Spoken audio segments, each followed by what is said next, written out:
Accusations against relatives, a docuseries sure to fan the flames, and no one to keep the peace. Could Harry and Meghan be headed for disaster? Although Prince Harry and Meghan Markle have been having trouble with his family for a while, particularly since they stepped down from their roles as senior royals in January 2020, when Queen Elizabeth's health began rapidly deteriorating, the Duke of Sussex still rushed to Scotland to be by her side. Sadly, Harry didn't get to say his goodbyes to the Queen after arriving at her summer home in Balmoral, since she'd already passed away, per TMZ. The prince looked completely devastated in photos showing him traveling from England, where he just happened to be visiting alongside wife Meghan Markle at the time. Harry previously met with his grandmother, briefly, during her Platinum Jubilee celebrations in June of this year, with the Irish Sun confirming Her Majesty even sent a car to pick the Sussexes up from the airport. A source subsequently told Hollywood Life they had a great time. The insider confirmed their trip was a whirlwind and jam-packed from the moment they landed, but it all went beautifully.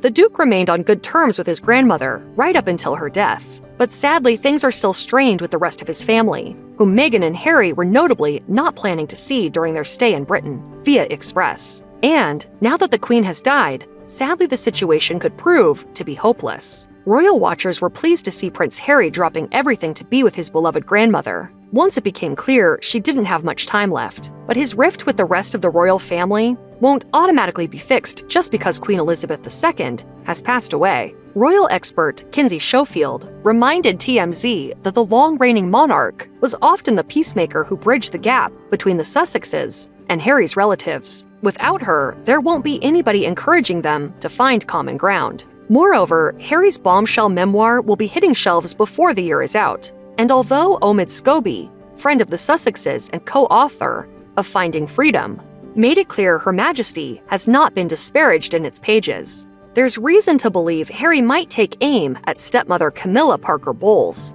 I need to do this for my family.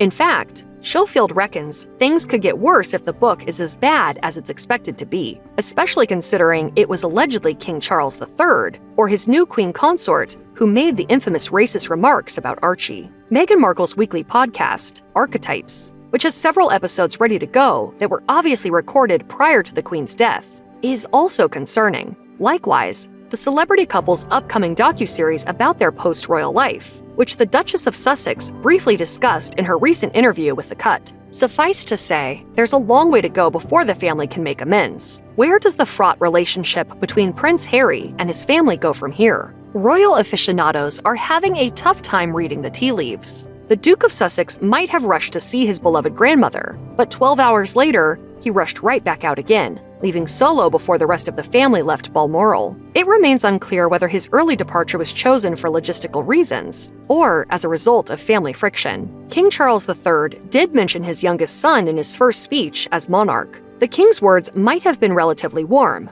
but some fans thought he seemed to be rolling his eyes directly afterward. For now, both Harry and wife Meghan Markle are expected to attend the Queen's funeral, The Guardian notes. Whether he plans to mend fences during his stay in the UK remains to be seen.